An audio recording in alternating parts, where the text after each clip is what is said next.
நான் ஒரு அலுவலக நிகழ்ச்சிக்காக வெளியூர் போயிருந்தப்போ, அந்த இடத்துல போய் நாங்க நிகழ்ச்சி நடத்த வேண்டிய இடத்துல, எந்த ஏற்பாடுகளும் செய்யப்படல. நாங்க 2 லேடீஸ் மட்டும் தான் டிரைவரோட போயிருந்தோம். ஆகையினால எங்களால பெருசா எதையும் செய்யவும் முடியல. யாரு எப்ப வருவா? என்ன செய்வாங்கன்னு எங்களுக்கு தெரியாம நாங்க அங்க பார்த்துக்கிட்டு இருந்தோம். ஆ அந்த இடத்த சார்ந்த கொஞ்சம் பேரு இருந்தாங்க. ஆனா யாருமே எந்த வேலைகளையும் செய்யல.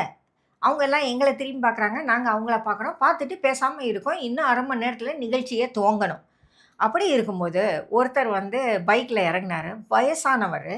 அவர் வந்து கால் கொஞ்சம் அ அ ம இதுல ஏதோ ஆக்சிடென்ட்ல கொஞ்சம் பிரச்சனை ஆயிருக்கு. ஆகையினால கொஞ்சம் தாங்கி தாங்கி நடக்கிறாரு.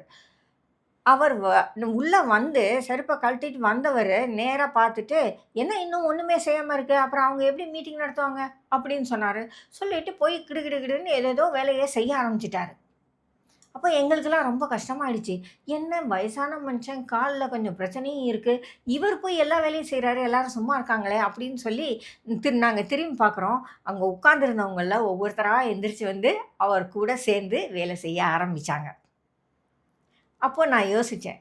எல்லாருக்குமே சிலருக்கு வந்து மாதிரிகள் அல்லது மாடல் யாராவது ஒருத்தர் இருக்கும்போது, அவங்களோட சேர்ந்து வேலை செய்றது ஈஸியா இருக்கு இல்லையா? தனியா போய் இறங்கி எதையும் இனிஷியேட் பண்ண கொஞ்சம் கஷ்டமா இருக்கு.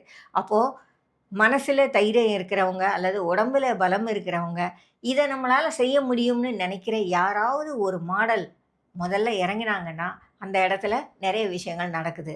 உங்களுக்கு அப்படி ஒரு வாய்ப்பு கிடைச்சா நிச்சயமா நீங்க ஐயோ! நம்மளால எப்படி இவ்வளவு செய்ய முடியும்? அப்படின்லாம் யோசிக்காதீங்க. நீங்க இறங்குங்க. உங்க பின்னாடி 4 பேர் வருவாங்க.